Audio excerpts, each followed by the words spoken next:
মানুষ চাইলেই যদি সব কিছু পেয়ে যেত, তাহলে অপেক্ষার কোনো মূল্য থাকতো না।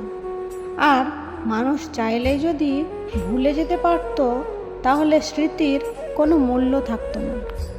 জীবনের আসল শিক্ষা হলো কোথায় থামতে হবে সেটা জানা, আর কোথা থেকে নিজেকে সরিয়ে নিতে হবে সেটা বোঝা।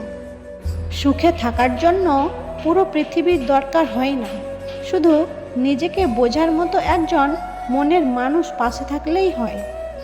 সত্যি অদ্ভুত এই জীবন, কখনো হাসির পূজারি, কখনো কান্নার লুকোচুরি, কখনো আবেগ ভরা এই মন, আবার কখনো বিবেকের কাছে হেরে যায় এই জীবন। যেটা খুব সহজে পাওয়া যায় সেটা হলো ধোঁকা, যেটা খুব কষ্ট করে পাওয়া যায় সেটা হলো সম্মান, যেটা হৃদয় থেকে পাওয়া যায় সেটা হলো ভালোবাসা, আর যেটা ভাগ্য করে পাওয়া যায় সেটা হলো বন্ধুত্ব।